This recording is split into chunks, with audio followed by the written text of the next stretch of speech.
Dios te salve María, llena eres de gracia, el Señor es contigo, bendita tú eres entre todas las mujeres, bendito es el fruto de tu vientre, Jesús. Santa María, Madre de Dios, ruega por nosotros pecadores, ahora y en la hora de nuestra muerte. Amén. En el nombre del Padre, y del Hijo, y del Espíritu Santo. Amén. Queremos comentar en este día sobre el combate espiritual. La inspiración más directa la tomamos de una mujer valiente y sabia que vivió en una época muy difícil. Hoy precisamente es su fiesta litúrgica. Santa Catalina de Siena es ella. Vivió en el siglo XIV, entre los años 1347 y 1380. Una época de graves conflictos dentro de la Iglesia, de graves escándalos, de mucha perplejidad, y también un tiempo muy difícil para Europa en general, porque fue el tiempo de plagas y guerras. Cerca de una tercera parte de la población de Europa murió en esas distintas plagas. Así que estamos frente a un corazón femenino, sensible, lleno de luz y de fuerza, que yo creo que tiene una palabra oportuna para decir al tiempo en el que nosotros estamos. Hablamos de combate espiritual. Este término todavía puede ser un poco extraño o le puede sonar un poco antipático a algunas personas. Pero si abrimos el Evangelio encontramos muchos pasajes en los que Jesús nos habla con gran realismo sobre la situación de los creyentes, y la palabra que Él utiliza es ciertamente la del combate.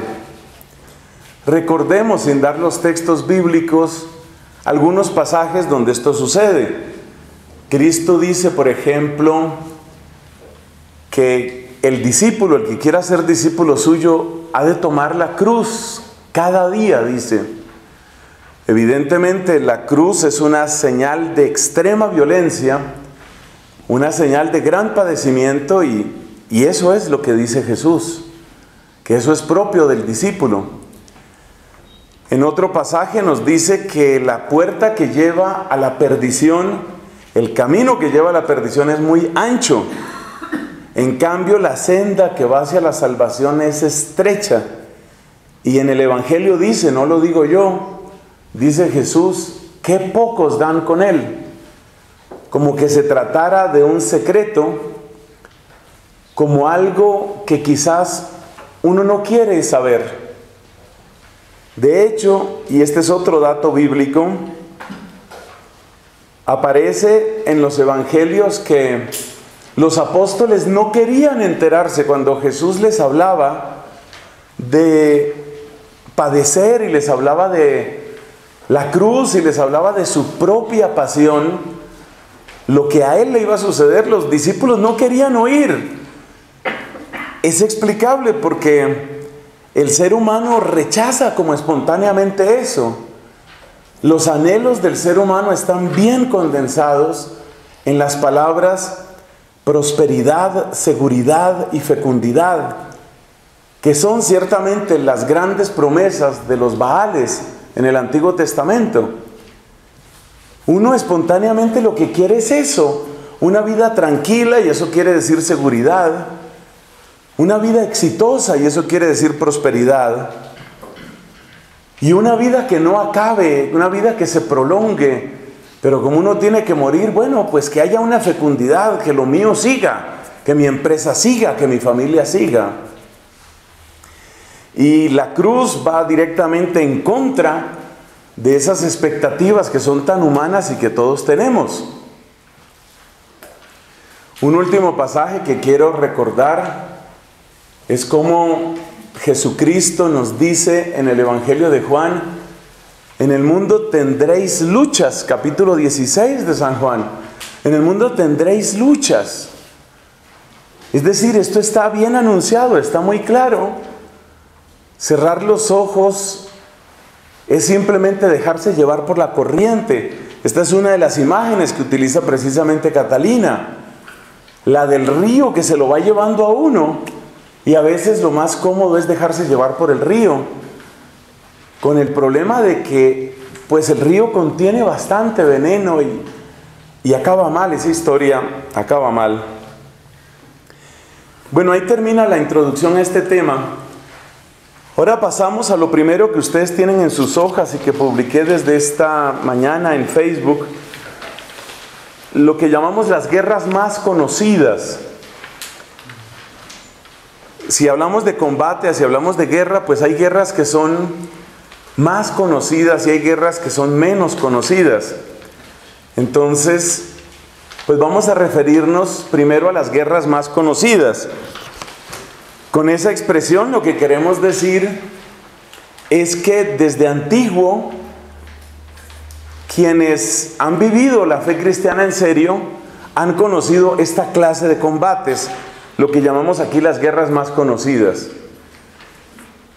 Ahí vamos a detenernos durante unos minutos, pero no demasiados, porque quizás el plato principal dentro de la predicación de hoy está en la segunda parte que ustedes tienen también en el esquema de su hoja.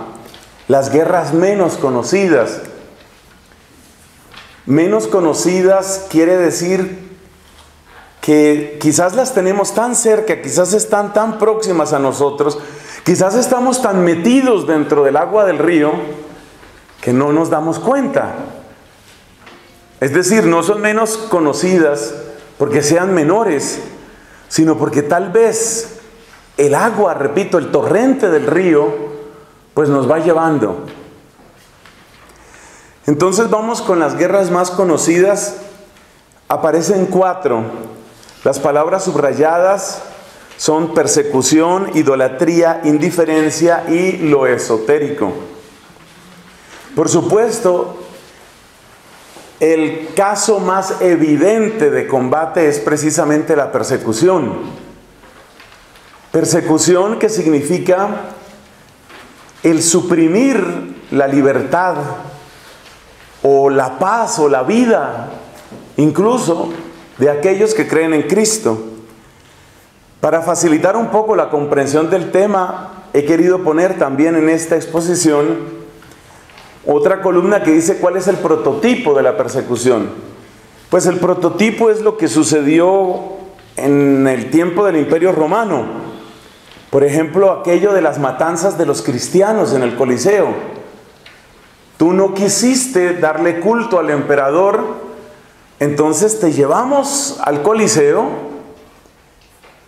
Bueno, primero te sometemos a la cárcel, te sometemos a humillación. Como hemos comentado en otras oportunidades, todo tipo de maltrato, especialmente contra las mujeres, que eran violadas sistemáticamente, golpeadas, y realmente los capítulos tal vez más notables de heroísmo en esos primeros siglos están de parte de las mujeres. Y después de toda esa tortura física y psicológica, pues te matamos. Ese es el caso evidente de la persecución. Esto nos horroriza, pero lamentablemente no se queda únicamente en el pasado. Por eso está otra columna que dice versión típica actual. Hermanos, esto es lo que está sucediendo a nuestros cristianos en Nigeria, en China, en Irak, en Siria. De tantas entrevistas y documentos y documentales que he visto sobre esta situación, me impactó y todavía me remueve interiormente lo que decía una mamá. Yo pienso en mamás como las que tenemos aquí. Ella decía, yo salgo el domingo con mi familia para misa y no sé si vamos a regresar, o no sé si vamos a regresar completos. Ese heroísmo, esa resolución de me pongo en pie y arreglo a mis hijos y me voy para la misa, sabiendo que me pueden matar, como de hecho ha sucedido cuando queman a cristianos dentro de sus iglesias, cuando ponen bombas, cuando los secuestran. Eso claramente es persecución. Sabemos también de las escandalosas, las repugnantes prácticas del Estado Islámico. En estos días precisamente se está celebrando un congreso muy oportuno en las Naciones Unidas, recogiendo testimonios de sacerdotes, de religiosas y de muchísimos laicos. Y lo que más le duele a esas personas es el abandono que sienten por parte de nosotros, los que podemos ir a misa cada vez que queramos, si queremos. Es decir, este es el primer modelo de combate. Cualquier persona que ustedes vean aquí, incluyendo niños y niñas, serían torturados o quemados vivos o decapitados o encarcelados solamente por afirmar que son cristianos. Vean las fotos, por favor. No rehúsen mirar la cruz de Jesús. Vean las fotos de este congreso en las Naciones Unidas. El nombre que le han dado es We Are N. We Are N. Ese N es por la expresión despectiva que utilizan los musulmanes radicales para referirse a los cristianos. No los llaman cristianos, sino nazarenos. Entonces, We Are N es como diciendo, nosotros somos nazarenos. Ese es el congreso que está reunido ahora mismo. Y lamentablemente la crueldad que se está ejerciendo contra esas cristianas hoy, pues es comparable a lo que sucedía en tiempos del Imperio Romano. Una de las múltiples torturas a las que son sometidas, porque siempre esto va contra la mujer. Ustedes saben que el demonio odia particularmente a la mujer, porque ustedes mujeres tienen en su corazón y en sus entrañas las fuentes de la vida. Por eso la mujer es particularmente detestada por el diablo. Entonces, una foto impactante es una de las torturas a las que ha sido sometida una cristiana allá. Por el hecho de ser cristiana, la amarran a una columna en público y el que quiera puede golpearla. Entonces es la imagen de una persona humillada, golpeada, azotada por una sola razón: yo creo en Jesucristo. Esto no está pasando hace 19 siglos, hace 18 siglos. Esto está pasando ahora mismo en lugares como China, como Irak, como Nigeria, como Siria. Y es bueno que sepamos esto, y es muy importante que uno lea estas noticias, porque muchos de nosotros quizás tenemos una versión demasiado light del cristianismo. Casi que miramos el cristianismo como una especie de mampostería, de maquillaje, de decoración, de muleta, para yo ayudarme a vivir mi vida con una cierta fuerza o con un cierto propósito.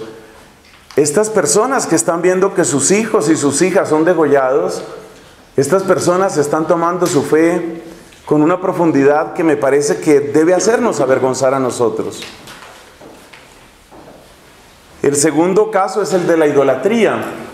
Esa también es una guerra. La persecución es una guerra externa, abierta, como la hace el Estado Islámico. Aquí estamos hablando de una segunda guerra, que es una guerra mucho más interna. La guerra de la idolatría es una guerra interna. ¿Por qué? Porque los ídolos se meten dentro del corazón. Los ídolos típicos, entonces ahí aparece en la columna el prototipo, son el dinero, el poder, el prestigio o el placer.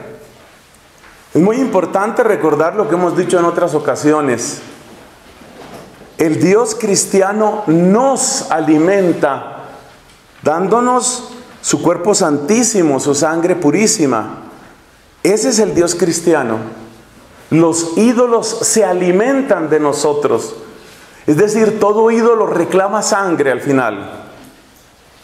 Todo ídolo reclama la vida del que le ofrece culto. Entonces, este es otro tipo de combate espiritual. Un combate que no es menos heroico. La persona que siente, por ejemplo, una adicción pero que está luchando, está poniendo de su parte para salir adelante, esa persona también es héroe. No va a salir en la primera página, no va a salir en el portal de un Twitter o de un Facebook, pero esa persona también es heroica.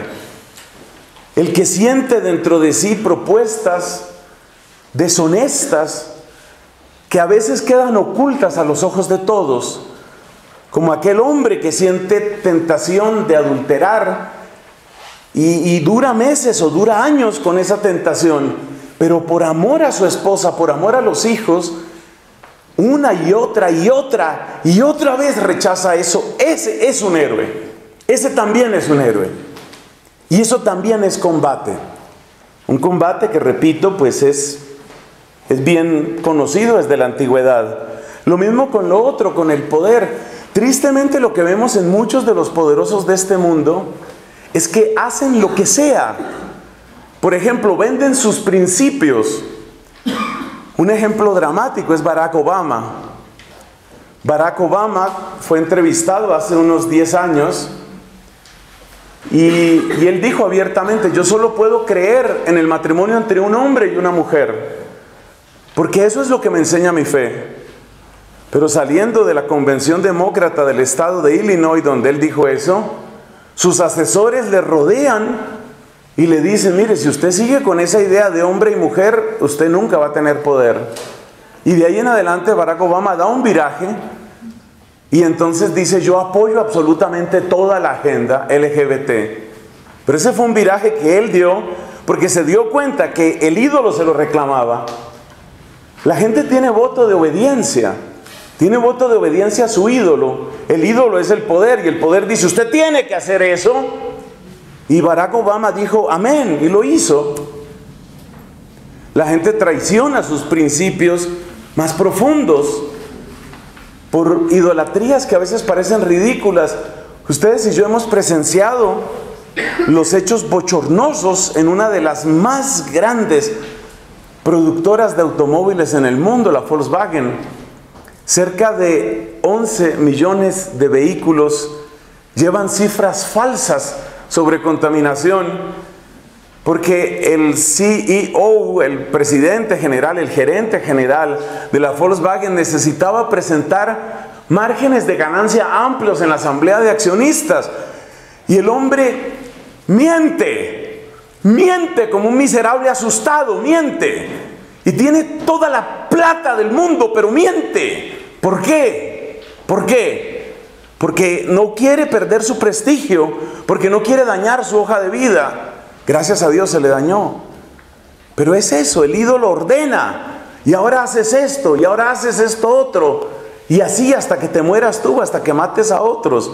Y ahí va quedando el rastro de sangre. Ese es otro combate espiritual. Hoy esto se da, claro. ¿Cómo se llama hoy? Se llama consumismo, materialismo, o el ascenso laboral o social a cualquier costo. Aquí entre ustedes, entre las mujeres que hay aquí, hay algunas que habrán conocido esto, cuando abierta o implícitamente les hacen sentir que si quieres ascender, ya sabes con quién te tienes que acostar. Ese es el precio que tienes que pagar en especie tu ascenso. Y hay algunas que lo hacen, porque para ellas eso es más importante. Entonces aquella mujer que, teniendo el deseo de prosperar, como todos lo tenemos y es natural, aquella mujer que teniendo deseo de prosperar y de avanzar en su carrera, se sostiene en sus principios, sabiendo que eso le perjudica y le retrasa, esa es una heroína. Esa mujer merece aplauso. Esa mujer merece nuestro cariño y nuestro respeto. Esos son héroes de este combate. Tercera guerra, de las más conocidas. La tercera guerra es la guerra de la indiferencia. San Pablo la vivió varias veces. Él se acordaba de las palabras del profeta Isaías: ¿quién dio crédito a nuestro mensaje?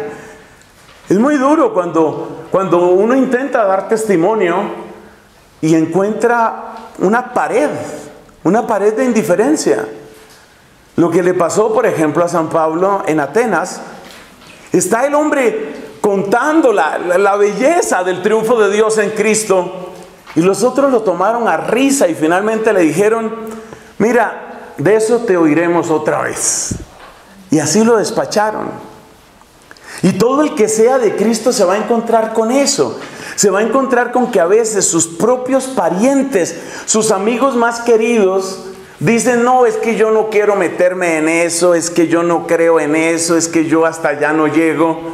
Como me decía algún amigo, prospecto de amigo mío, pues obviamente se dio cuenta muy pronto que yo era sacerdote y me dice, tal vez por hacerme conversación, en mi familia todos hemos sido muy católicos y yo soy muy católico, pero no soy fanático. Esa historia me fascina. No soy fanático, padre. Y le pregunto, bueno, ¿y qué es no ser fanático? Pues yo no soy de esos fanáticos que van a misa cada domingo y cosas de esas. Eso ya es fanatismo, es decir, ya cuando una persona ya tiene que ir a misa cada 8 días, eso es fanatismo. Lo normal es que uno va pues cuando le matan a un amigo, entonces uno va al funeral, eso es lo normal. Uno se va a casar, entonces pues no se va a casar pues ante un notario, no, eso no se usa en mi familia, entonces uno se casa en una iglesia fina, costosa, como puede ser la del convento de Santo Domingo en Bogotá. Uno busca una iglesia bonita. Entonces este hombre con su catolicismo puramente social y de costumbre, pues evalúa como fanatismo eso. Quiere decir que mucha gente, también de nuestros propios parientes, también de los amigos que uno ha tenido toda la vida. Permítanme recordar aquí una sencilla anécdota que es personal, autobiográfica. Cuando yo entré a esta comunidad, pues yo no había terminado y pues nunca terminé mi pregrado en física pura que estaba haciendo en la Universidad Nacional de Colombia, aquí en Bogotá. Entonces, mis compañeros de la universidad, mis compañeros de física se enteraron de que yo estaba ya haciendo noviciado, es decir, este tipo, ¿qué le pasó? Lo perdimos. Yo estaba haciendo noviciado en Chiquinquirá, que es donde queda el noviciado nuestro, de los dominicos aquí. Y fueron a visitarme mis amigos, los míos, mi gente, mis partners, mis buddies, van y me visitan y entonces llegan allá y pues me ven con hábito y en trance de bendecir un bus. Entonces esta gente acostumbrada a tratar problemas de nitrógeno líquido, problemas de circuitos avanzados, problemas de física de estado sólido, problemas de ondas gravitacionales, lo ven a uno con un hisopo tratando de bendecir un bus o aprender a bendecir un bus. Y entonces la única pregunta para mis grandes amigos, o que yo creía mis grandes amigos, la única pregunta fue, ¿usted está contento en eso que usted hace? Sí, estoy contento. Ah, bueno, no, está bien, sí. La última recomendación fue, tómate tu pastilla y se subieron. No se te olvide tomarte tu pastilla y se subieron al bus y hasta el sol de hoy, a muchas de esas personas, les estoy hablando del año 1985, a muchas de esas personas jamás las volví a ver. O sea, esto también es combate. Cuando uno se siente solo, cuando uno siente que no le creen, cuando uno siente que los amigos lo buscan a uno por otras cosas solamente. Es que usted era mejor cuando no era tan cristiano. Así le dicen a uno. Usted era mejor cuando no era tan cristiano, pero ahora con esa rezadera y con tanto precepto y con tanta cosa, no, ya se volvió fastidioso, ya se volvió insoportable. Entonces usted no cabe dentro de nuestros esquemas y lo condenan a uno a las tinieblas exteriores. Esa es la indiferencia. En la versión típica actual, ese es el uso selectivo de la burla, la indiferencia misma y el aislamiento. Una vez más, ustedes dirán que estoy un poco monotemático, pero una vez más, quien más sufre de esto son las mujeres. Este es un tiempo especialmente difícil para ser mujer cristiana y católica, porque por su misma naturaleza comunicativa, por su capacidad de conectar con otras personas, pues la mujer católica, lo mismo que toda mujer, quiere tener amigos y amigas. Pero si resulta que todos los amigos quieren manosearla y todas las amigas quieren que haga brujería, Entonces, ¿qué? ¿Me hago brujería para que no me manoseen? No. ¿O qué hago? No es fácil, no es un tiempo fácil para ser mujer cristiana y católica. Y hay una verdadera batalla. La cuarta de las guerras más conocidas, si cerramos esta parte, es precisamente lo que acabo de aludir, la fascinación de lo esotérico. El prototipo en la antigüedad son las escuelas de la gnosis. ¿Cómo puedo yo explicar, Dios me ayude, ayúdame Señor, cómo puedo yo explicar así en breves palabras, por qué la gnosis es siempre una tentación y es siempre una fascinación y es siempre un combate? A ver, es que gnosis incluye muchas cosas. La palabra gnosis en griego quiere decir conocimiento. Y lo que tienen en común todas las tendencias, porque realmente es un abanico de tendencias de la gnosis, lo que tienen en común todas ellas es poner el control de la propia vida en manos de cada persona. Es decir, tú puedes resolver tu vida si tienes las herramientas, los secretos. La palabra secreto es muy importante en todo el ambiente gnóstico. El arcano, lo secreto. De hecho, la palabra esotérico alude a eso. Esotérico es aquella enseñanza interna. Se opone a exotérico. Exotérico es el conocimiento que puede ser público. Lo esotérico con S es lo que está reservado al club. Entonces, ¿cómo entra lo esotérico en nuestro tiempo? Por ejemplo, en la masonería. La gente que va avanzando en la masonería nunca sabe qué viene en el siguiente grado, porque todo es secreto, porque todo te lo van diciendo de a poquitos. Solo así lo vas entendiendo. Las personas que pretenden tener una lectura particular o tener una sabiduría particular para analizar o para visualizar tu futuro a través de cualquier tipo de cosas, ¿no? Ya sea la lectura de la palma de la mano, el horóscopo, el I Ching o lo que sea, el tarot. Siempre la idea es, te voy a dar un conocimiento que te va a permitir ¿qué? Las tres cosas que hemos venido mencionando: prosperidad, seguridad, fecundidad. Entonces, el esoterismo siempre es eso. Te voy a dar herramientas, te voy a dar conocimiento. La primera herramienta en el ambiente gnóstico es siempre el conocimiento. Y por eso para ellos es muy importante desacreditar a la Iglesia Católica. Lo que la Iglesia no quiere que sepas. La Biblia que el Vaticano tiene bajo 7 cerrojos. Lo que nunca se ha dicho sobre los papas. Las aulas o los salones recónditos. Hemos logrado entrar ahí. Y esto se difunde muy ampliamente. Y hay gente que consume ávidamente ese material.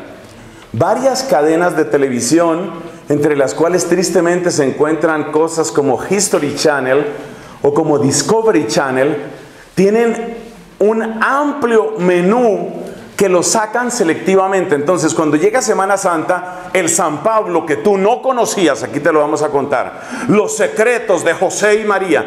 Y como toda persona humana, fíjese que no dije especialmente las mujeres, como toda persona humana, tiene una tendencia especial al secreto. ¿Verdad? ¿Sí? ¿En serio? Esa búsqueda del secreto, del chisme fresco, lo que nadie me ha dicho. Claro, ahora entiendo a mi párroco. Claro, eso lo explica todo.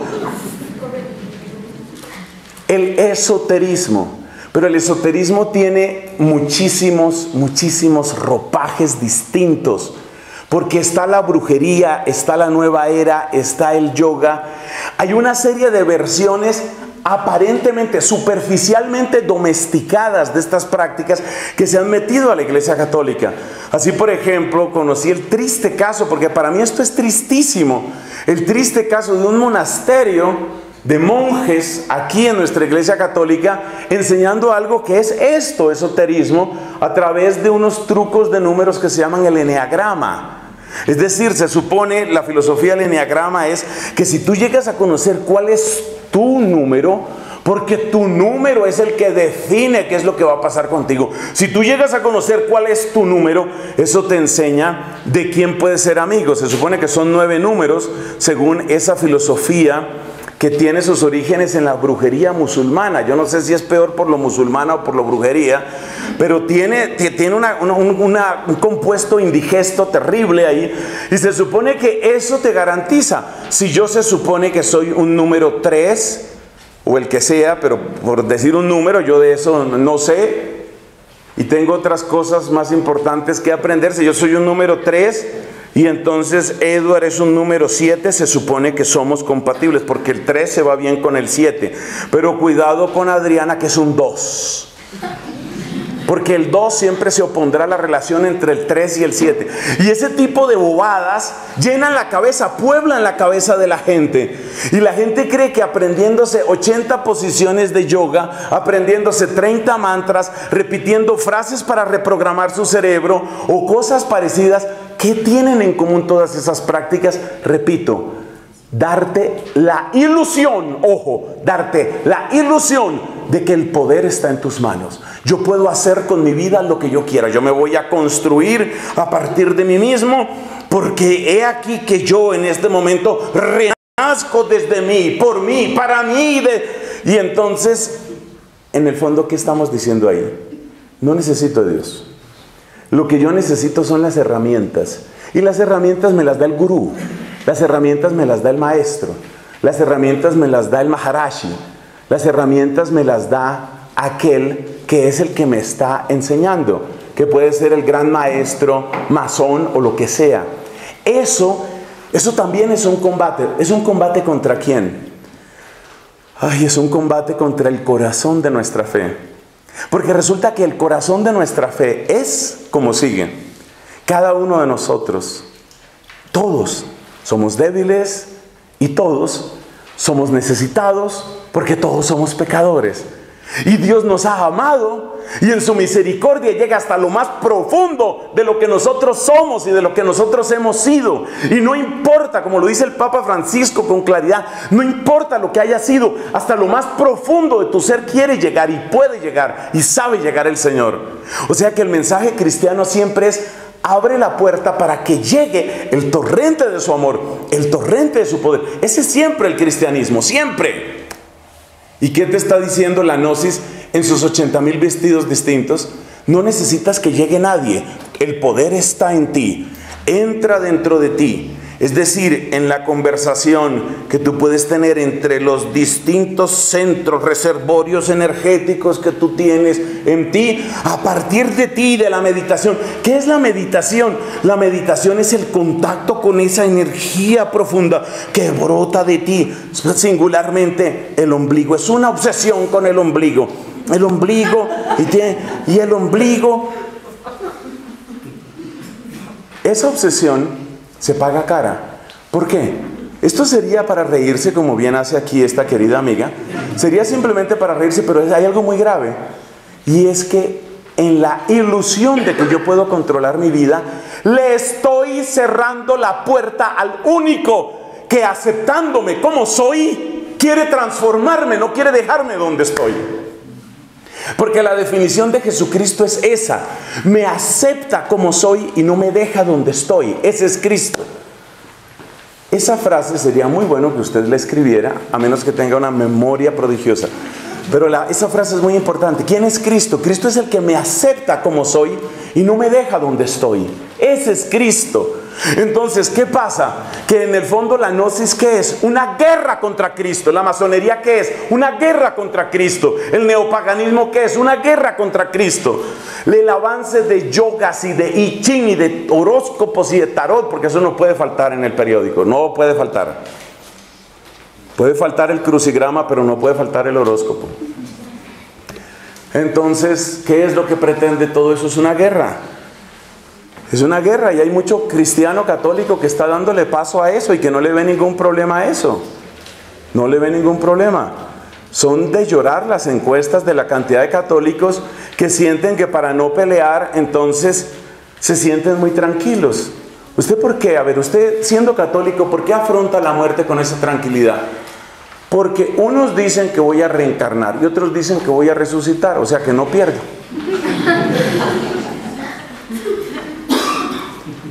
Y en esa confusión conocido en algunas zonas de Colombia como mute mental. En esa confusión vive la gente. Entonces, ¿qué tienen finalmente dentro del recinto craneano? En lo que atañe a este tipo de preguntas, un cruce de mazamorra con mute. Eso es lo que tienen, pero así viven y así sobreviven. ¿Por qué? Porque ahí es donde entran las nuevas guerras, las guerras menos conocidas, y entramos a esa sección de nuestra predicación.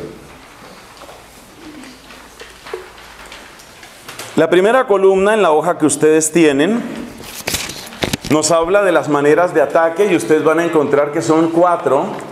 Son 4 las guerras menos conocidas, 4 guerras menos conocidas. La primera se llama la guerra semántica. Son 5, perdón. 5. Es que es importante aprender a contar, ¿no? 5. La primera es la guerra semántica. La segunda es la guerra mediática. Luego la guerra crónica, que es la que me parece más simpática de todas, la guerra crónica, porque cronos es tiempo, ¿no? En griego. La guerra crónica. Luego tenemos la guerra jurídica y por último la guerra sucia. Esas 5 guerras son menos conocidas. Quiero insistir, no son menos conocidas porque sean más pequeñas o porque tengan menos importancia. ¿Sabes por qué son menos conocidas? Porque estamos metidos en ellas. Alguien decía, y me pareció un texto muy inspirado, que la humanidad necesitó siglos y siglos y siglos para descubrir lo que estamos respirando todos los días. Desde que el mundo es mundo, desde que la humanidad es humanidad, para ser más precisos, lo que hemos estado respirando es oxígeno y nitrógeno fundamentalmente. Cerca de un 20% de oxígeno, cerca de un 70%, un poco más por ciento de nitrógeno, y luego algunos gases. Y entonces la humanidad necesitó siglos, miles de años para descubrir qué es lo que estamos respirando. Llevábamos milenios respirando y no sabíamos qué estábamos respirando, porque no hay nada más difícil de ver que lo que uno tiene cerca. Es muy difícil, bastante difícil. Entonces vamos con estas distintas guerras. Vamos a tratar de descubrir cuáles son estas guerras. Mi deseo, mi anhelo al plantear estos temas no es el llevar a una actitud de derrota. Porque si en la hoja hubieran cabido más cosas, que ya casi no cabían, si en la hoja hubieran cabido más cosas, yo hubiera agregado esta frase. El centro de este mensaje es: hay guerras, pero habrá victorias. Lo más hermoso de cada una de estas guerras no es saber que existe. Lo hermoso es saber que hay personas, y entre ellas, según la primera carta de Juan, la vanguardia son los jóvenes. Os escribo, dice San Juan, a vosotros jóvenes, porque sois fuertes y habéis vencido al maligno. Entonces yo escribo y predico lo que predico con un tremendo sentido de esperanza y de alegría, sobre todo hacia los jóvenes, porque los necesitamos héroes. La primera carta de Juan dice, según una interpretación que yo comparto, esa insistencia en que los jóvenes son los héroes y son la vanguardia, el sentido es este: que siempre el decidirse por la verdad y por Cristo, pues es difícil, pero nunca es tan dramático, nunca tiene tantas consecuencias como en la juventud. Es decir, que para la juventud está este mensaje: si no te dejas cautivar por la santidad y el heroísmo, te traga vivo todo esto que vamos a describir. Pero la victoria es posible. Y los santos, especialmente los santos niños, los santos jóvenes, nos están llamando para que no seamos cobardes. Ese es el sentido de esta predicación. De hecho, muchos de los más arduos combates de Santa Rosa de Lima, de los más duros combates de Santa Inés de Montepulciano y de los más tremendos combates de Santa Catalina de Siena sucedieron en la adolescencia. Los ataques de Satanás contra Catalina eran brutales, y era una joven que no tenía 18 años de edad. Y venció, Eso es lo que quiero transmitir, que la victoria es posible. Pero claro, por lo menos para vencer, lo mínimo que uno necesita es saber que está combatiendo. Porque, pues si no, ya está perdido. Primera de las guerras menos conocidas se llama la guerra semántica. Semeion en griego es signo. La guerra semántica es la guerra de los significados. Yo he predicado varias veces sobre guerra semántica. Si ustedes van a cualquier buscador, por ejemplo Google, y ponen fraynelson.com y luego entre comillas guerra semántica, se van a encontrar con unas 6 o 7 predicaciones de alguna longitud donde he hablado de este tema. Les remito con cariño hacia ese tema, hacia esas predicaciones, quiero decir. ¿Qué es guerra semántica? Guerra semántica es no llamar las cosas por su nombre o usar los mismos nombres, pero cambiando los significados. Como tiene que ver con los significados, por eso hablamos de semántica. Guerra semántica. ¿Cuál es la estrategia? La estrategia, llamo la atención sobre esto antes de denunciar estas estrategias. Cuando conté la última vez, pero yo ya no me fío como mucho de mí, cuando conté la última vez, ¿cuántas estrategias nos resultan en total? 4 y 3, 7, 8 y 4, 12. Creo que resultan 12 estrategias. Ayúdenme los que tienen mejores gafas. Esas 12 estrategias que aparecen en la parte de abajo, esas 12 estrategias, yo les quiero decir así de corazón, o sea, yo no quiero ser dramático, pero tampoco quiero ser ingenuo, ¿sí? Mire, esas 12 estrategias nos las están aplicando todos los días. Ustedes van a empezar a ver, al hacer este análisis, van a empezar a darse cuenta que esto lo usan con nosotros todos los días. Primero, disminuir la resistencia emocional a lo que es malo. Una persona, cualquier persona humana, tiene dentro de sí una cierta conciencia de lo que es bueno, de lo que es malo. Quizás no todos llamamos las mismas cosas como buenas o como malas, pero todos tenemos claramente una frontera. Todos trazamos la raya en algún sitio. ¿Y eso qué significa? Eso significa que para cambiarle el comportamiento a una persona hay que hacerle mover esa raya. Es evidente que uno de los recursos psicológicos que todos utilizamos para mantener la raya en su sitio son los sentimientos de rechazo, de repulsión, incluso de asco.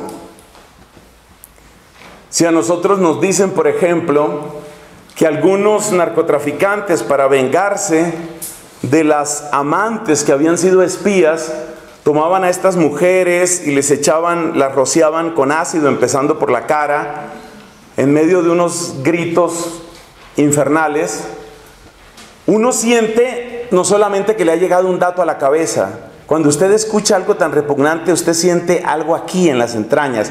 Usted siente repugnancia frente a eso. ¿Cómo hacen eso? Cuando uno mira las fotos de los fetos recortados, por eso en los abortorios nunca permiten que las que van a abortar vean lo que va a salir, el resultado final. Pues eso que se hace en los abortuarios o abortuarios creo que se diría, eso que hacen en los lugares de aborto, que es evitar que la persona vea la consecuencia, que vea lo feo, eso también se hace con el lenguaje.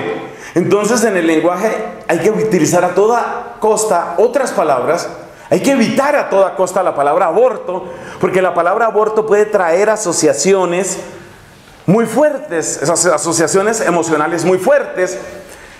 Entonces, ¿qué se hace? Se cambia la palabra. Entonces ya no la vamos a llamar aborto, ahora lo llamamos una interrupción voluntaria del embarazo o interrupción del embarazo, simplemente. Lo mismo pasa con el adulterio. Hay que tener mucho cuidado con esa tendencia de llamar al adulterio una situación irregular. Entonces, la vieja zorra descarada que se quedó con mi papá y que nos dejó pasando hambre, puso a mi papá ¿en qué? En una situación irregular.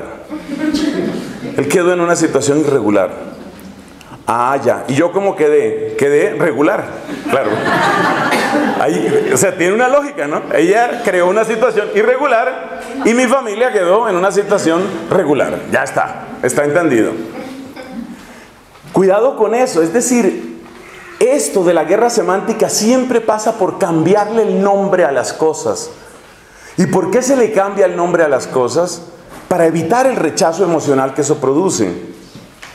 Otra estrategia: inducir confusión en la capacidad de juicio sobre qué es correcto. Así, por ejemplo,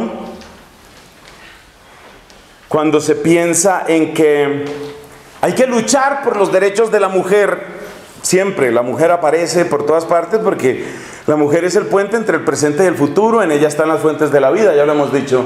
Vamos a luchar por los derechos de la mujer. Entonces, en Argentina, por ejemplo, y en otros lugares, hicieron una gran campaña para defender a las mujeres.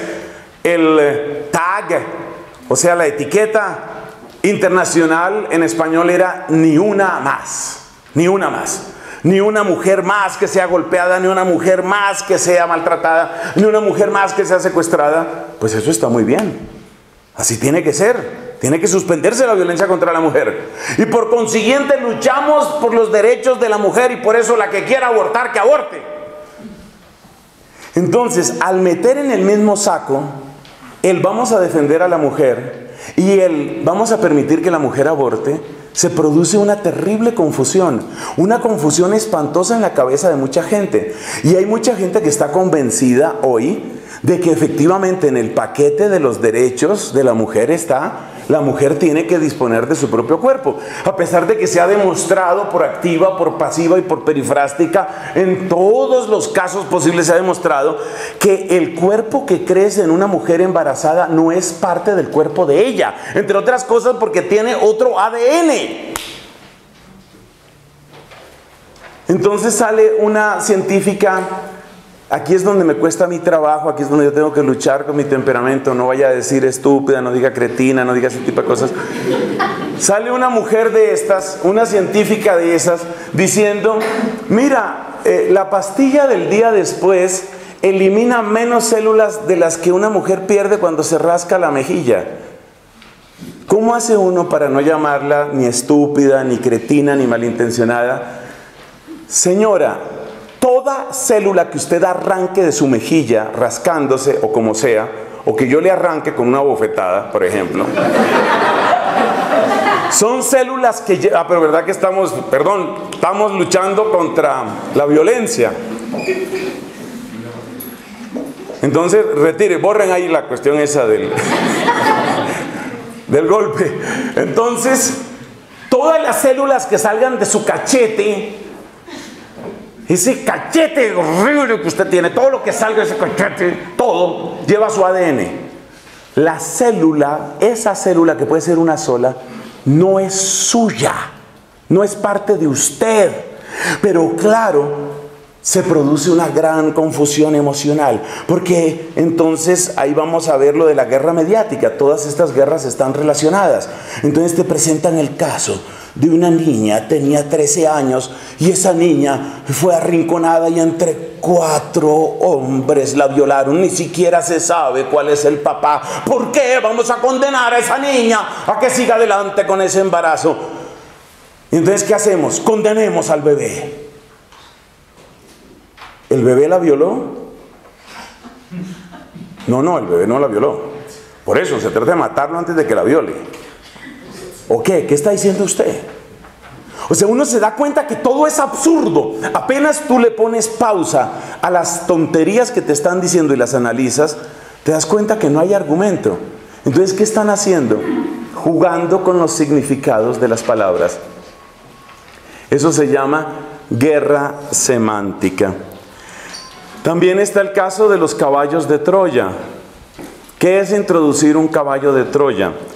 Ustedes recuerdan que, según cuenta Homero en la obra La Ilíada, pues los griegos, para vencer a los troyanos, que también se conoce esa región como Ilión, de ahí viene el nombre de Ilíada, entonces fingieron que se retiraban y le dejaron un regalo a los troyanos.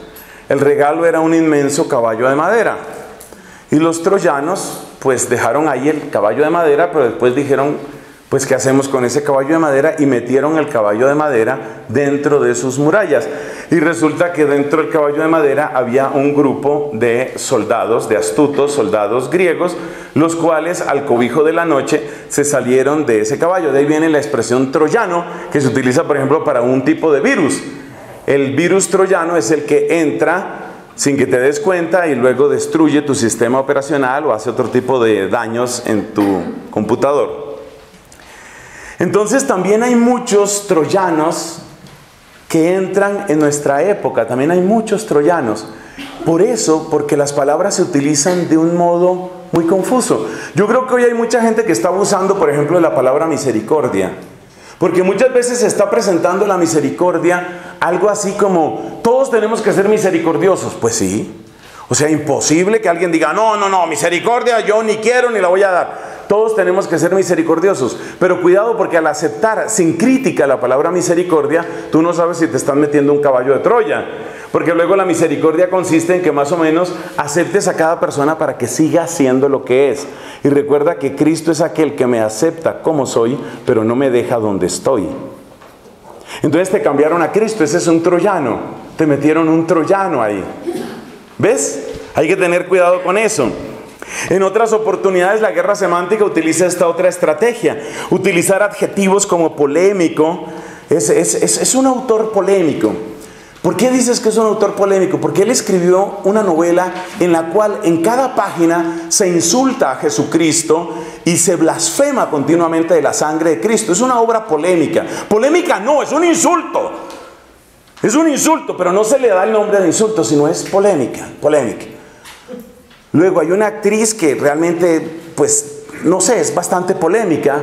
Polémica porque ya lleva... O sea, lo que es poliándrica realmente, pero se le llama polémica, ¿no? Se parece, poli, se parece. Entonces ya lleva no sé cuánto, entonces es una mujer, es un poco polémica. Entonces la entrevistan, mira, tu vida ha sido objeto de mucha polémica. Y ella responde mirando a la cámara muy seria y dice, siempre he tratado de ser fiel a mí misma. ¡Wow! Entonces todo el mundo queda impactado frente a eso. Eso es un uso astuto de ese tipo de palabras, ¿no? Lo polémico, lo picante. Es una persona que es liberada. Es una persona que no tiene pelos en la lengua. Es una persona iconoclasta, esa es otra que utilizan mucho. Iconoclasta, ¿qué significa? Que un día se paró enfrente del arzobispo de Bogotá y le insultó a la madre. ¿Por qué? Porque él es iconoclasta, ¿ves? Es iconoclasta. Literalmente iconoclasta lo que quiere decir es aquel que pelea contra las imágenes representativas dentro de una sociedad. Eso es lo que originalmente significa iconoclasta. Entonces hay un gran abuso de palabras. Ustedes miren, cada vez que quieren introducir alguna porquería en los medios de comunicación, siempre la preceden de una palabra así. Vamos a presentarles un tema que ha sido muy polémico.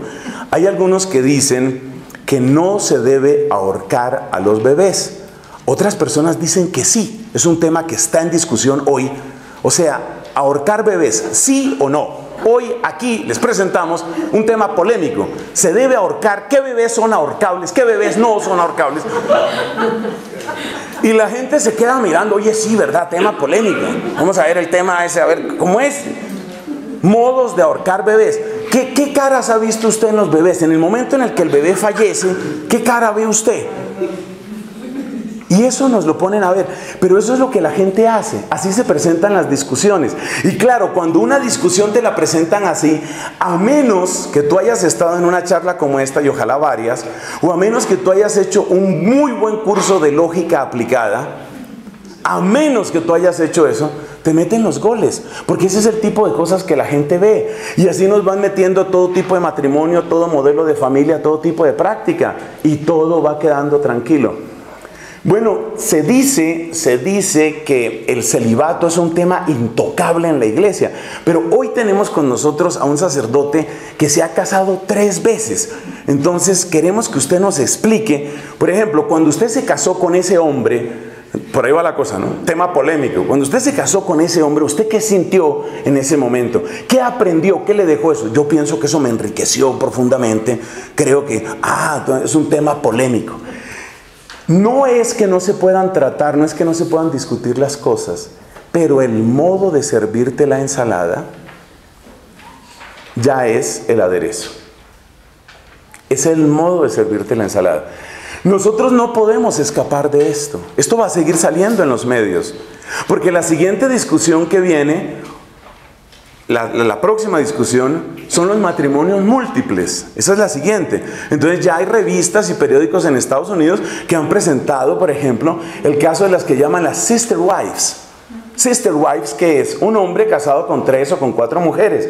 Y luego entrevistan a las mujeres. Bueno, ¿y usted qué piensa? Bueno, yo pienso que el mundo no le puede poner límites al amor. Es decir, en una época limitábamos el amor a que hombre, mujer. Ya dimos un paso, ya nos liberamos de eso, ya entendemos que el amor tiene otros rostros. Pero ahora tenemos que superar la tiranía del número. ¿Por qué 2? ¿Por qué 2? A ver, ¿por qué?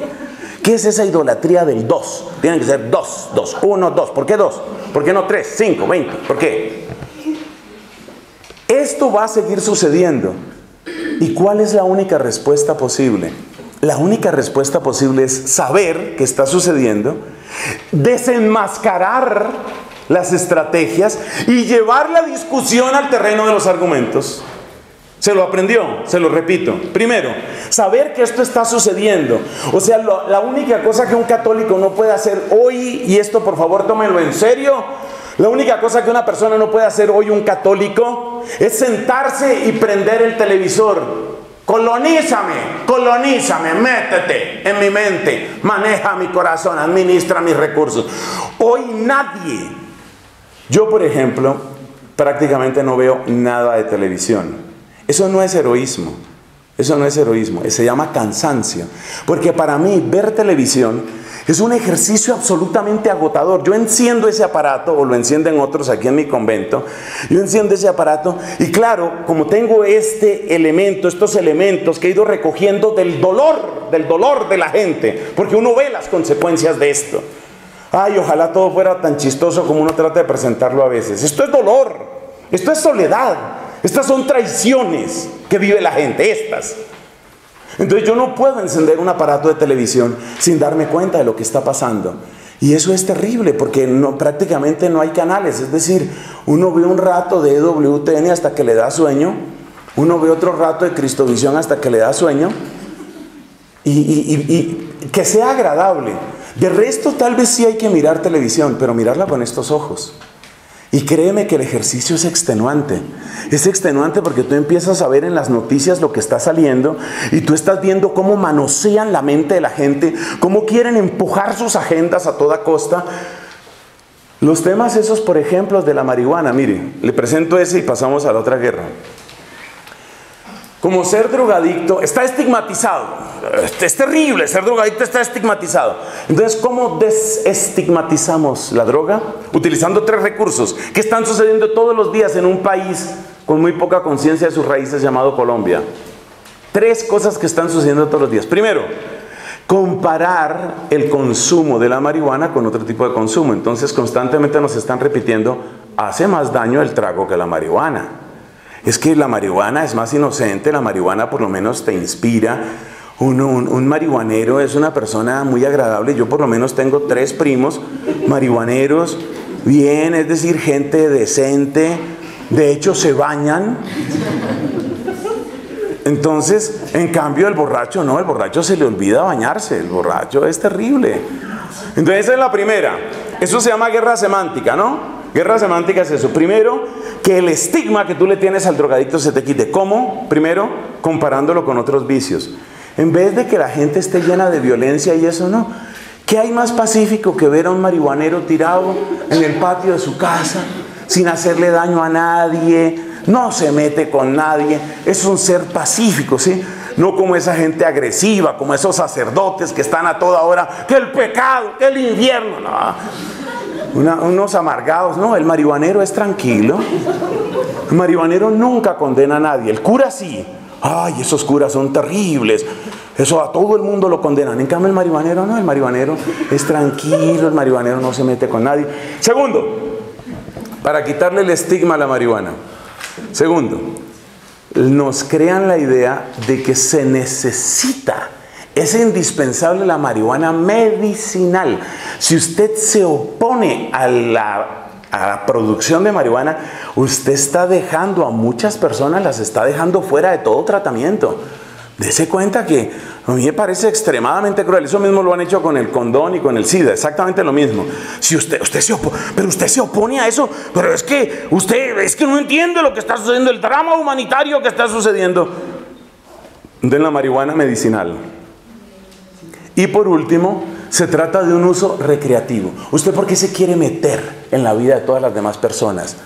Es un uso recreativo, es algo que inspira. ¿Usted ha oído alguna vez un grupo musical que se llama The Beatles? Sí, sí he oído. Bueno, pues se calcula que más de la mitad de las canciones fueron hechas entre la marihuana y el LSD. ¿Usted quisiera realmente que la humanidad se perdiera de esas canciones solamente por sus estúpidos prejuicios y por su afán atávico, medieval y oscurantista de condenar a todo el mundo? ¿Usted cree que eso es justo? Claro, después de que le echan a uno ese discurso, uno dice, no, sí, yo no sé por qué no lo habíamos pensado antes. Sí, claro, legalizar cuanto antes. Legalizar, no sé qué ha pasado. Y le agregaré solo otro argumento.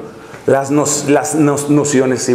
naciones más adelantadas ya van legalizando. Fíjese cómo en los Estados Unidos, los Estados Unidos, el país de las mentiras, porque es donde primero sucede todo esto, ¿no?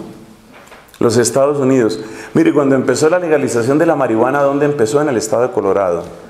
Y siempre se dijo, sabemos que la marihuana afecta el cerebro en formación y crecimiento, el cerebro propio de los adolescentes. Pero aquí estamos aprobando la marihuana para consumo de los mayores de edad. ¿Sabes qué dicen las últimas encuestas? Que en el estado de Colorado, niños de 8 años ya empiezan a consumir marihuana. Siempre es lo mismo. Vamos a aprobar el aborto, pero solo en caso de extrema violación. Porque en una violación se debe permitir. ¿Sabe qué porquería acaban de hacer en México, no? Que la mujer que pide un aborto no tiene que demostrar que ha sido violada. Basta con que diga su palabra. ¿Y cómo la violaron? No sé, era un señor que dijo que era mi novio. Pasemos a la segunda. Guerra mediática. Guerra mediática. La guerra mediática, ¿en qué consiste? Crear opinión. El objetivo de la guerra mediática es colonizarle la cabeza a usted y colonizar la cabeza de sus hijos. Y el camino más corto para que le colonicen la cabeza a sus hijos es acostumbrarlos a que tengan pantallas todo el tiempo desde los 2 años o menos de edad. Yo no voy a demonizar, lejos de mí tal cosa, yo no voy a demonizar este tipo de aparatos. Yo sé que pueden servir para muchas cosas, pero tengan cuidado, por favor, los papás que consideran como solución fácil de crianza llenar de pantallas a los muchachitos. Porque la mayor parte de los papás, así como no saben jugar los juegos que el hijo juega, tampoco saben entender los programas que el hijo ve. Entonces, mucho cuidado con el tema de las pantallas, llámense internet o televisión, que son las principales. La guerra mediática entonces consiste en eso, colonizar la cabeza, crear opinión, lograr que la gente, no hay nada que tenga tanto poder hoy para cambiarle la cabeza a la gente, nada con tanto poder como los medios de comunicación. Estrategias. He aquí las estrategias principales. Presentar selectivamente casos con fuerte carga emocional, con gran despliegue de imágenes y entrevistas. Aquí quiero que me acompañen. Vamos a ver el drama de un hombre llamado Casimiro. Casimiro lleva 2 años muriéndose en una cama. ¿Qué le pide usted? Por favor, ¿qué le pide usted al gobierno? Déjeme morir en paz. Ustedes se dan cuenta de lo que está pidiendo Casimiro. Ustedes se dan cuenta del dolor que él tiene. Ustedes se dan cuenta de lo que está viviendo. Perdóneme, eso que usted tiene cerca de su maxilar, ¿qué es? ¿Qué es lo que usted tiene? Es una pústula horrible, eso hiede. Y el gobierno me obliga a vivir así. No, tenemos que permitir la eutanasia como sea. Es decir, se toman casos extremos para la eutanasia, son ese tipo de enfermos. Por supuesto, en ese programa no van a presentar nada sobre una de las ramas más adelantadas de la medicina que se llama la medicina paliativa. Eso no lo van a presentar. Porque si te hablan de medicina paliativa te van a decir que muchísimo más del 90% de los casos se pueden tratar de un modo sumamente humano hasta el momento mismo de la muerte. Eso no lo van a decir, sino te van a presentar así el drama espantoso, sobre todo el drama. Esta es la niña que fue violada, la ponen de perfil para que se vea cómo está en su embarazo. Una música de fondo, un arreglo de luces, puro marketing. En su peor expresión. Nadie crea que yo estoy peleando con la gente de marketing, de ninguna manera. Yo tengo grandes amigos, poquitos, pero grandes amigos en el marketing. Esa es estrategia mediática. Otra estrategia mediática. Exhibir como simpáticas o modernas conductas perversas. Entonces, ¿qué pasa? Que este servidor de ustedes, por ejemplo, ha tenido conocimiento de lo que significa el daño que causa una violación, cómo marca a una persona de un modo horrendo, de un modo espantoso.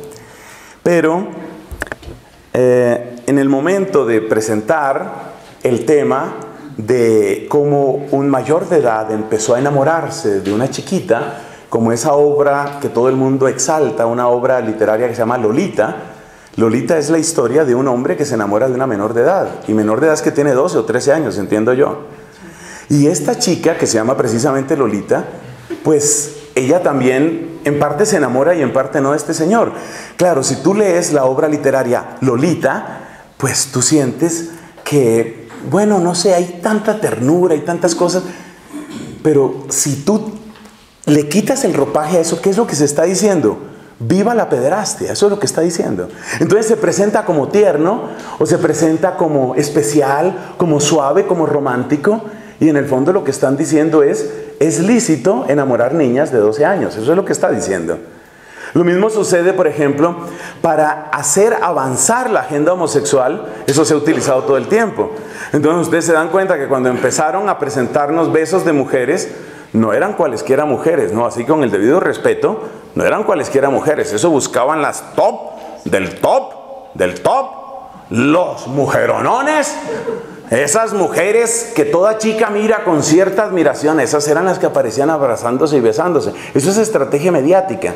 ¿Por qué? Porque si esas celebridades, que son las que tienen éxito y que son las que me han regalado tantos momentos tan simpáticos, porque yo me he reído, mira, si yo aprendí a bailar con ella, si ella me ha acompañado en momentos de soledad cuando ni mi papá ni mi mamá estaba, yo veía horas y horas y horas de esa novela donde ella trabajaba. Entonces, eso tiene que ser muy significativo. Esa es una estrategia mediática. Ya luego, pues, a medida que va pasando el tiempo y las cosas se aprueban, entonces ya van apareciendo los otros besos, ¿no? Ya los otros besos, pues ya no son... Y ya después, entonces ya son los besos de los tipos, ¿no? Y ya luego los tipos gordos, y tipos feos, tipos calvos, bigotudos, pero ya en ese momento ya todo está aprobado, entonces ya no hay ningún problema. Eso es estrategia mediática. Si ustedes hablan con alguno de mis amigos de marketing, les dirán exactamente eso es lo que hay que hacer para vender un producto.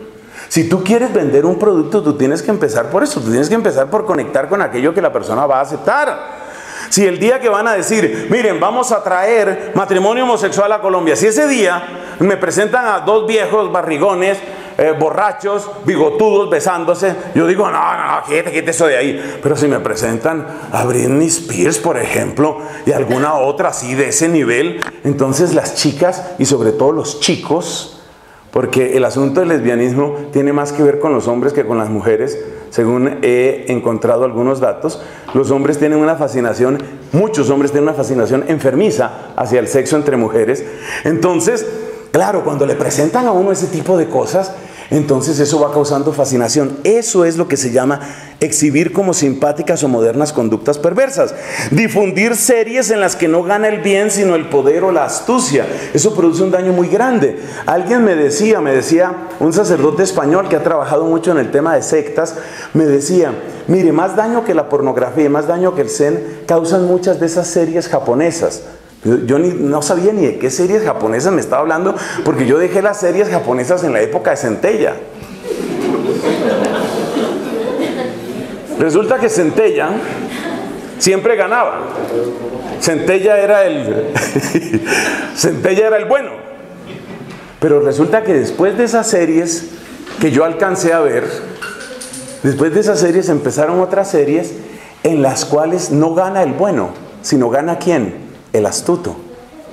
Entonces, ustedes arriésguense, adultos, sobre todo los que tengan niños en el hogar, arriésguense a ver ese tipo de programas de anime, se escribe eso, creo que se pronuncia anime, supongo, anime o anime, ¿cómo pronuncian eso? ¿Anime? Anime. Vean películas de anime. En primer lugar, van a descubrir que después de ver 4 capítulos, usted todavía no entiende nada, mientras que su hijo está perfectamente conectado. Hay otra cosa que se llama manga, ¿es que se llama? Sí. Manga. Veo que hay bastantes consumidores, sobre todo en esa fila. Dios los proteja. Entonces, anime y manga. Ustedes vean, hagan el ejercicio de ver 2, 3, 4 capítulos de eso y ustedes se darán cuenta que ahí no existe ni el bien ni el mal. Lo único que existe es la fuerza, la astucia, es lo único que existe. Y eso tiene una repercusión, porque resulta que ese mismo niño no se va a quedar de ese tamaño y color. Ese niño crece. Y ese niño, ¿con qué criterio crece? O mejor dicho, ¿con qué falta de criterio crece? ¿Con cuál falta de criterio? Que en la vida no es necesario preocuparse ni de ser bueno, ni de no ser malo. Lo que hay que ser es astuto. Entonces, si es buena jugada aprovecharme de mi amigo para que me dé una ayuda y luego yo me paro en el cráneo de él para subir al puesto al que yo quiero, pues estúpido él que no se dio cuenta. Pero yo hice lo que yo quería. Entonces eso tiene una repercusión mediática muy fuerte. Y esto es de lo que menos conciencia existe, o de lo que menos conciencia existe en nuestro ambiente. Los ejemplos típicos, ustedes los pueden leer, son los que ya he mencionado: la joven que fue violada, el enfermo terminal, etc. Pasemos a la tercera, que es la guerra crónica. La guerra crónica, ¿en qué consiste? La guerra crónica es ocupar todo nuestro tiempo en esfuerzos y tareas que al final nos vuelven esclavos de lo que hacemos. Porque ustedes se dan cuenta que para cultivar el sentido crítico, para tener una capacidad de distanciarse de tanta cosa que le están ofreciendo a todas horas, pues uno necesita una pausa. Uno necesita reflexionar, uno necesita tomar distancia. Un papá, por ejemplo, entra y ve al hijo jugando. Tiene un juego, no sé, PlayStation o alguna cosa de esas. El niño está jugando y el juego consiste en que él tiene que utilizar una espada láser, al modo de las espadas de la Guerra de las Galaxias. Tiene que utilizar una espada láser para irle recortando pedazos a los enemigos. Entonces, si le quitas una mano, ganas tantos puntos. Si le logras volar la cabeza, ganas más puntos. Si le atraviesas el pecho, ganas, pero no ganas tanto, porque ganas más si lo decapitas. Ese es el juego. Entonces el papá llega, pero ¿a qué hora llega el papá? Y sobre todo, ¿qué tipo de papá llega? Esa es la mejor pregunta. El papá, más o menos a eso de las 8:45 de la noche, ha oprimido un botón que dice modo zombie. El papá ha pasado a modo zombie. Es decir, que cuando entra en la casa, más o menos sabe dónde queda la cocina, dónde queda el sofá, dónde queda su cama. Está agotado. ¿Por qué? Porque tiene que entregar un proyecto que es urgente. Todo es urgente en el trabajo. Todo es urgente. Tiene que entregar un proyecto urgente que le hizo madrugar desde las 6:30 de la mañana en el trabajo. Ha trabajado 14 horas casi continuas. En el único momento que la empresa le concedió para que almorzara, era un almuerzo de trabajo. Yo me imagino que dentro de poco inventarán la siesta de trabajo. Ahora vamos a tener la siesta de trabajo. Todos nos vamos a sentar aquí, pero seguimos conversando, porque se trata de exprimirte, exprimir hasta el último jugo que te podamos sacar. Entonces, ¿qué pasa? Que este papá, cuando entra a la casa en estado zombie, ve que hay unas luces en el estudio, en la casa, con los ojos semicerrados se acerca y ve a su hijo de 9 años decapitando gente, a derecha y a izquierda. Uy, le corté la mano, ahora sí. Espere. Le di duro en la rodilla, le volé la rodilla, papá. Hijo, ¿usted qué está jugando? Después le explico, no puedo perder, estoy haciendo récord en este momento. El papá siente que eso no es bueno para el hijo, pero está tan agotado. Además, al otro día tiene que levantarse a las 4:30 de la mañana para no perder el avión de las 5:30 porque hay una convención importantísima a la cual no se puede faltar. Es decir, la única manera de faltar a esa convención es que usted se muera. Por eso algunos optan por morirse. Bueno, entonces, en esas circunstancias, el papá no tiene tiempo. Así nos quiere este mundo. Sin tiempo para pensar. Ustedes ya me han oído, los que han escuchado algunas de estas predicaciones, ya me han oído la famosa rueda, ¿no? Producir, consumir y entretenerse. Que el único pedacito de descanso que te quede sea para entretenerte. Pero el entretenimiento es un objeto del mercado. Porque el entretenimiento que conocieron nuestros abuelos o bisabuelos era el entretenimiento que tú construías. Entonces el entretenimiento de nuestros abuelos era cuando se reunían y había un grupo que cantaba y había gente que bailaba, pero ellos tenían que hacer su fiesta. El entretenimiento que cada vez más se impone es un entretenimiento de consumo. Y el entretenimiento de consumo, ¿qué es? Convertirnos en receptores pasivos de lo que nos quieran decir. Entonces yo simplemente oigo la música y resulta que la música, la llaman música, pero en realidad es reggaetón. Eso que ponen ahí tiene una letra absolutamente asquerosa, pero yo la estoy consumiendo. ¿Por qué? Porque todos lo consumen, porque estoy muy cansado, porque yo no tengo tiempo. Entonces, ¿la guerra crónica qué es? La guerra crónica es robarte todos los espacios donde tú pudieras tomar una opción crítica. Es mantenerte adherido, amarrado a la rueda. La rueda es producir, consumir y entretenerse. Y te necesitan amarrado ahí. Y esa rueda, donde empieza, en algunos casos empieza en el colegio. Desde el colegio, porque el papá se obsesiona. Además le resulta un buen negocio para el papá, un buen negocio para la mamá. Como el papá ya está metido en su propia rueda, metido en su propia esclavitud, ¿qué le sirve al papá? Que el hijo lo tengan ocupado en el colegio. ¿Hasta cuándo? Ojalá hasta las 9 de la noche. Por eso son muy importantes los colegios donde ya llevan a los niños acostados a la cama, a la casa. Entonces, por la mañana, los del colegio entran con una camilla, suben al niño y se lo llevan. Y por la noche traen lo que quedó del niño y lo acuestan. El niño queda acostado en el cuarto de al lado del papá. El papá también está debidamente desmayado, privado. Esa es la guerra crónica. Que nunca tengamos tiempo, que nunca podamos pensar, que nunca podamos criticar. Los países más desarrollados son los que esclavizan peor a la gente con esto. Los así llamados más desarrollados.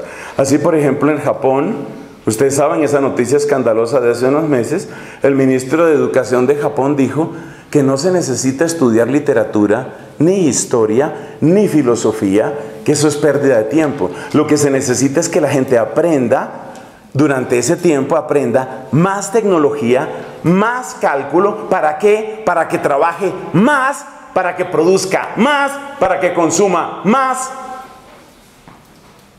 Eso es lo que se quiere. Esa es la guerra crónica. Como en los otros casos que he mencionado, es decir, en la guerra semántica o en la guerra mediática, la guerra crónica también requiere una posición de rebeldía de parte de nosotros. Vamos a tener, con el favor de Dios, un retiro con la comunidad de familia espiritual. Vamos a tenerlo este fin de semana. Y uno de los temas que vamos a tratar precisamente es el problema de la guerra crónica. Porque lo está sufriendo nuestra gente, lo mismo que todos. En una ciudad como esta, eso es lo que se sufre, exactamente eso. En un mundo como este, en un medio como este, eso es lo que se sufre. Y tenemos que conversar cuáles son las estrategias para eso. Pero las estrategias que eso comentaremos en el retiro y por eso me alegra que podamos dar una pequeña introducción ahora en ese sentido. Pero las estrategias pasan por decisiones que son muy complicadas, porque resulta que nos van manejando a base de aprobaciones, ¿cierto? Nos van manejando, por eso dice aquí la estrategia es ofrecer siempre nuevas recompensas. En una versión anterior de este documento yo había puesto la palabra zanahorias. Nos van ofreciendo nuevas zanahorias. Mira, ¿cuánto lograste vender el mes pasado? Bueno, pues facturé, vamos a decir, 2.300 millones. Mira, si logras facturar 2.400 en este mes, que es un poquito más difícil, un poquito, pero si tú logras facturar 2.400, entonces te vamos a llamar el empleado del mes. ¿Ves? Vas a ser el empleado del mes. Y además de eso, no contentos con eso, te vamos a traer un desayuno, ¿sí? Desayuno, ¿te imaginas? Es un desayuno de 3 pesos, ¿sí? Tú le aportas a la empresa 5.000 millones, pero nosotros te vamos a dar un desayuno. O sea, imagínate, es un desayuno. Ese es un momento muy bonito. Sí, que es la misma lógica de Amway y de todos esos multiniveles, ¿no? Esfuércese otro poquito, reviéntese, estállese. Pero ¿usted de qué se queja? Si todavía tiene riñones, ¿de qué se queja? El hígado todavía le funciona. La pleura no se le ha perforado. ¿De qué se queja usted? Entonces todavía puede. Mire, si usted duerma menos. Es que, claro, usted como está durmiendo tanto, ¿quién ha dicho que uno tiene que dormir 4 horas? No, nadie ha dicho. Usted está durmiendo demasiado. Tiene que dormir menos, producir más. Ejemplos típicos: la falta crónica de descanso, el estrés permanente y sobre todo eso que aparece ahí. Mantenerte en la sensación de que nunca vas a dar la medida. Porque si logras finalmente sacrificando todo. ¿Por qué viene con esa cara hoy al trabajo? Porque se me murió el perro. ¿Pero cómo dejó morir el perro? ¿Qué le pasó? Pues es que en 2 meses se me olvidó darle comida. Entonces el perro se comió las correas que había en la casa, pero ya no sobrevivió más porque nadie se acordó. O sea, mi hijo está haciendo el 3er posgrado, mi hija está haciendo el doctorado a distancia, yo tengo 4 trabajos, entonces nadie alimentaba al perro. Nunca se da la medida.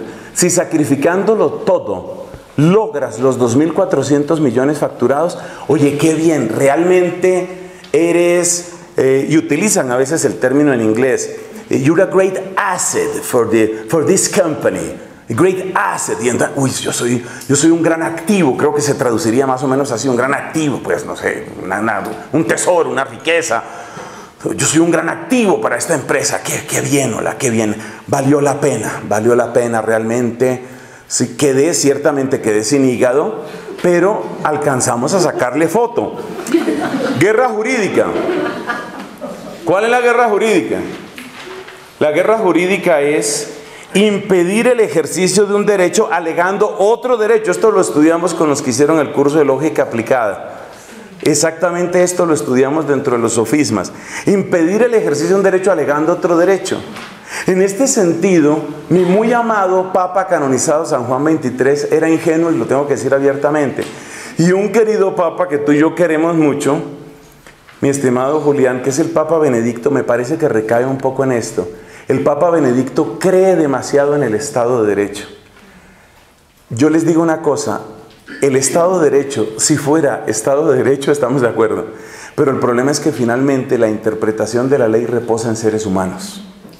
Y cuando hay una colisión de derechos, lo mismo que cuando hay una colisión de deberes, finalmente se necesita un discernimiento humano.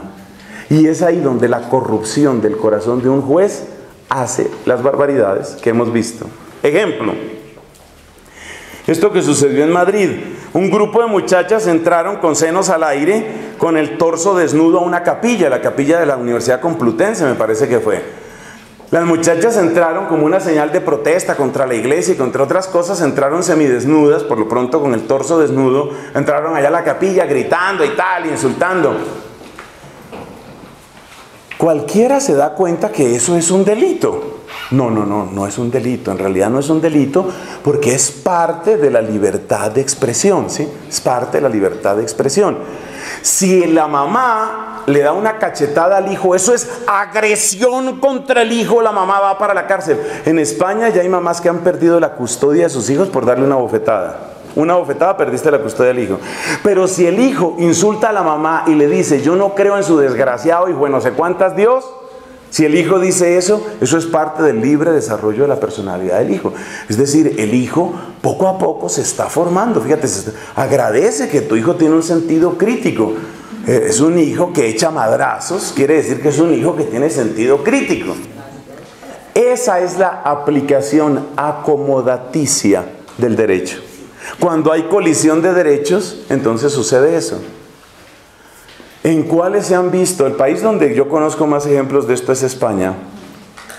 ¿En cuáles se han visto los católicos en España para evitar que en los días que nosotros celebramos más profundamente nuestra fe, como decir la Semana Santa, se hagan todo tipo de alegorías y todo tipo de barbaridades? Ustedes saben el caso de ese señor cuyo nombre no diremos por no aumentar la publicidad a un ser lamentable, a un ser repugnante y triste por lo que hizo. Dios tenga compasión de él, hay que orar por él.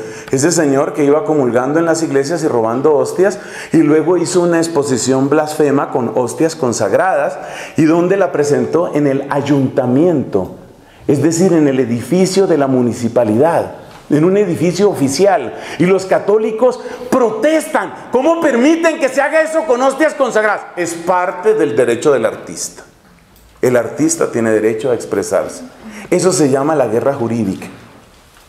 La guerra jurídica. Es evidente que para esto necesitamos abogados muy bien preparados, pero también es evidente que para esto necesitamos líderes laicos, muy fuertes, muy fuertes.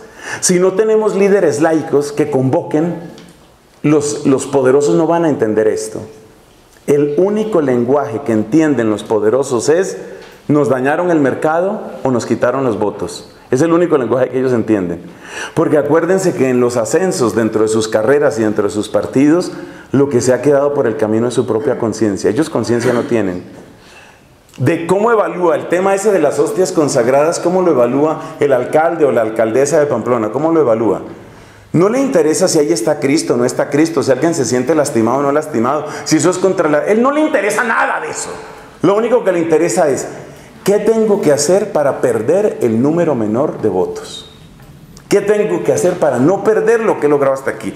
No voy a arruinar mi carrera por unas hostias consagradas. Eso no lo voy a hacer. Eso no lo voy a hacer. Esa es la guerra, eso se llama la guerra jurídica. Y es sobre todo en la guerra jurídica donde ustedes, amados laicos, tienen que intervenir.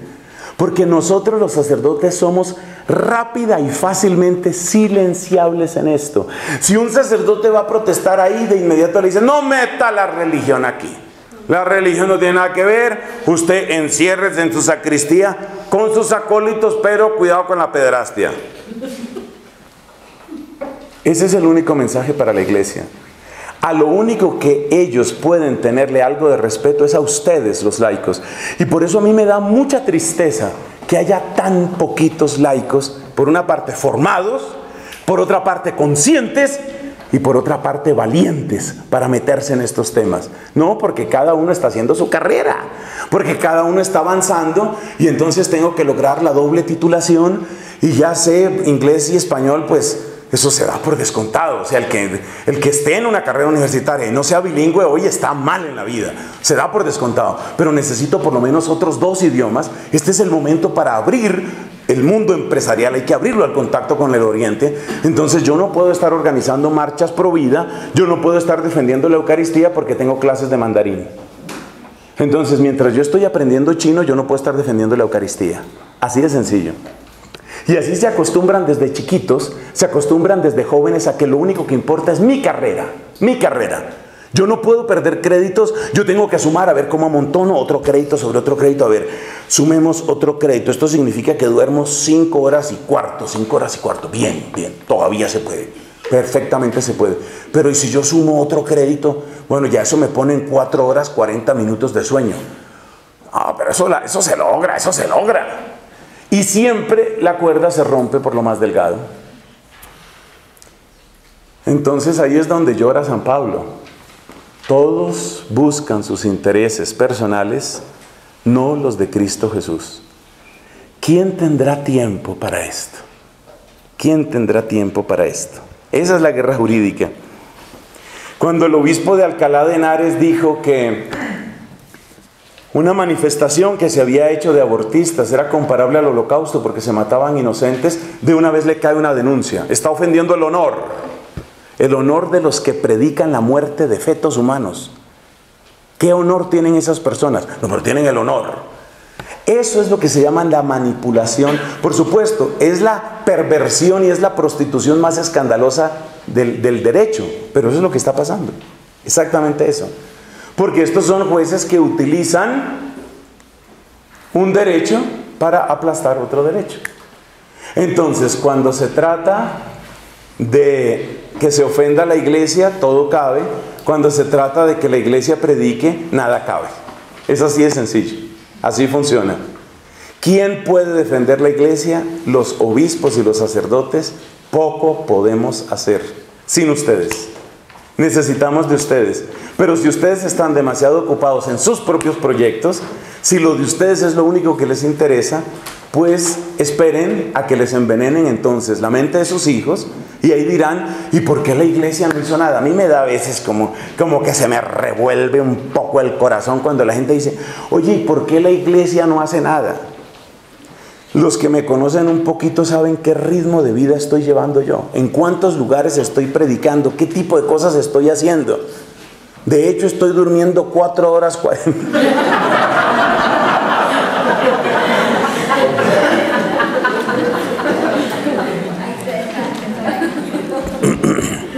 Oye, ¿y la iglesia por qué no hace nada? ¿Por qué la iglesia se dio cuenta? Oye, ¿por qué la iglesia no intervino en eso?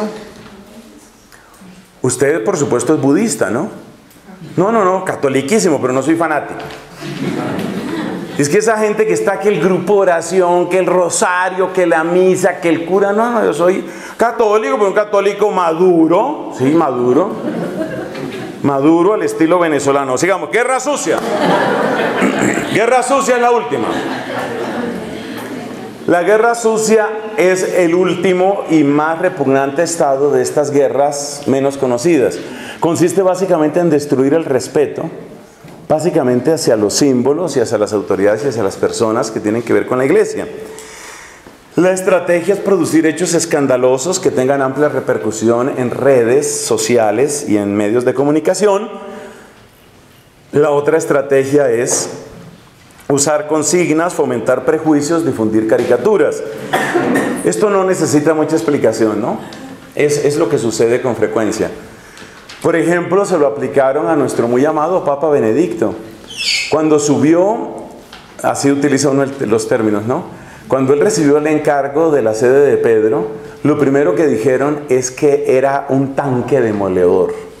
Era el Panzer Cardinal. Es decir, el Panzer es el nombre de los tanques más famosos de los nazis. O sea, fíjate, ¿de qué se trató todo el pontificado de Benedicto? Lo que hicieron con Benedicto fue lo más desgraciado que yo haya visto que se haya hecho con papas en los últimos años. Lo más desgraciado. Porque todo el tiempo era producir guerra sucia. ¿Guerra sucia cómo? Lograr que cualquier cosa que hiciera el Papa Benedicto quedara asociada con pederastia. El ejemplo que a mí me rebosó la copa fue cuando su santidad, a quien tanto amo y venero, al Papa Benedicto, lo venero en vida, fue a hacer una visita oficial a Malta, a la isla de Malta, que es tan importante. Lean los Hechos de los Apóstoles, ya aparece el papel de la isla de Malta en la evangelización.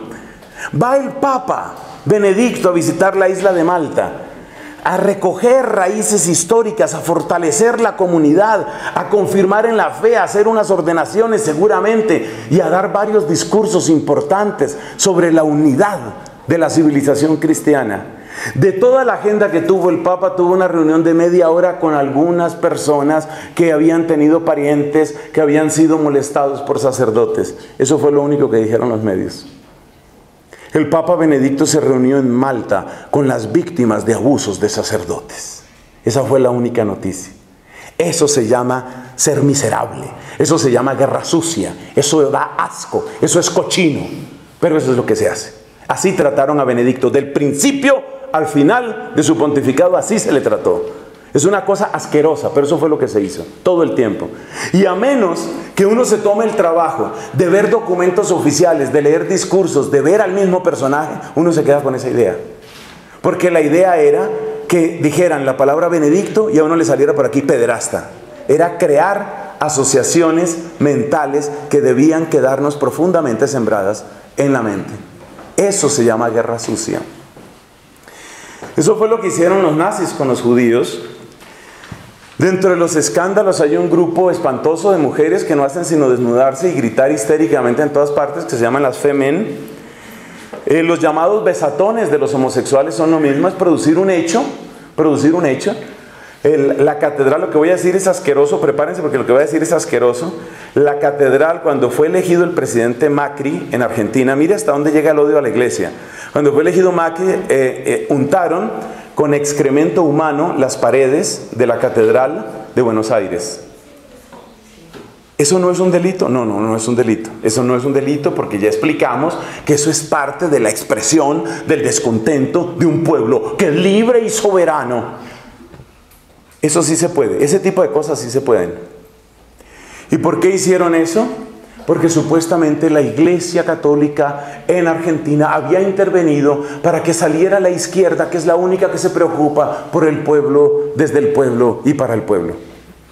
Entonces, como la Iglesia sacó a la izquierda, representada por esa señora Cristina, como la Iglesia fue cómplice en la subida de Macri, entonces ahí les ensuciamos de excremento su catedral. Eso es lo que se llama guerra literalmente sucia. Y nuevamente ahí entra el tema de los laicos. ¿Qué vamos a hacer? Le vamos a pedir al párroco de la catedral en Buenos Aires que salga él ahí a defender ¿cómo? ¿A que le hagan qué? Entonces nos va a tocar hacer aquí en Occidente lo mismo que descubrí que se hacían los cristianos católicos al sur de la isla de Taiwán, a donde tuve ocasión de ir para un curso de formación permanente con mis hermanos dominicos. Resulta que los naturales de la isla se oponían radicalmente a la extensión, a la propagación de la fe cristiana. Se oponían radicalmente a eso. ¿Y entonces qué pasó? La manera de oponerse fue la siguiente. Cada vez que los católicos hacían una iglesia, después de años de colectas y de esfuerzos, los opositores la quemaban. Lo mismo que están haciendo en Chile. En Chile hay todo un movimiento orquestado que utiliza a los mapuches para eso, para quemar iglesias. ¿Qué tuvieron que hacer los cristianos católicos? Se dieron cuenta que el cura tenía que dormir por lo menos 4 horas, 40 minutos. Que el cura no podía cuidar el edificio todo el tiempo. Entonces, los católicos empezaron a establecer turnos para proteger su templo. Entonces, la gente, por turnos, se volvían celadores de las iglesias para que no les quemaran las iglesias. Ese tipo de respuestas vamos a tener que darlas. Yo quisiera que en Argentina y quisiera que en muchos otros sitios los laicos tomaran conciencia de esto. Y yo quisiera que cuando llegaran los irresponsables, los abusivos que hacen cosas como lo que conté de la Catedral de Buenos Aires, que cuando llegaran se encontraran con un muro humano de personas que dicen: mi fe me la respetas. Eso es lo que hay que hacer. Pero eso no se puede hacer sin ustedes. Estas guerras no se pueden ganar sin ustedes. Pero para eso necesitamos que ustedes tengan el corazón convencido, la mente formada y tengan valor y vigor en el corazón. Si esto no se organiza como una especie de ejército, si cada uno simplemente se va a obsesionar a ver cómo logro mi tercer posgrado, y luego tengo que lograr mi doctorado, y luego tengo que lograr el ascenso en la empresa, y luego tengo que lograr ser el jefe de ventas para toda América Latina, y luego tengo que vender, imagínate, me van a dar la galaxia. Es decir, nunca se había visto eso, nunca, pero me van a dar la galaxia. Dormiré 1 hora y 5, pero me van a dar la galaxia. Finalmente tendré la galaxia y tendré derecho. O sea, ¿te imaginas? Voy a vender en Titán, en Saturno, en Plutón, que fue degradado de planeta. Entonces, este tipo de cosas, ¿no? Las profanaciones. Y dejé de último la tristeza de los ingenuos católicos. Ay, mis católicos. Cuando sucedió el atentado contra Charlie Hebdo, Salieron los católicos. ¡Ay, manada de tontos ingenuos! Je suis Charlie Hebdo. Oh, ahora todos somos. Nous sommes Charlie Hebdo. Todos somos Charlie Hebdo. Y vamos a marchar, todos somos Charlie Hebdo. 2 meses después, Charlie Hebdo seguía haciendo lo mismo que ha hecho siempre. Escupirle la cara a Cristo, burlarse de la iglesia. Ingenuos católicos. ¿Pero por qué pasa eso? Porque es que estos son católicos que nunca han podido dormir bien. Son católicos que se alimentan de lo que les dicen las noticias. Son católicos que no tienen tiempo de formarse en su fe. Son católicos que no sacan rato para postrarse ante Jesús y para llorar ante la Eucaristía y decirle, ¿por qué? ¿Por qué todos siguen sus intereses personales? Y tú no importas. ¿Por qué tú no importas? ¿Por qué tú no importas? Y ahí terminamos evocando el recuerdo de la misma persona que hoy nos ha congregado, Santa Catalina de Siena. Esa es la pregunta de Catalina. Esa es la pregunta hacia Jesús. ¿Por qué tú no importas? ¿Por qué yo soy la pecadora y tú eres el que es ajusticiado? Esas son las preguntas del amor en Catalina.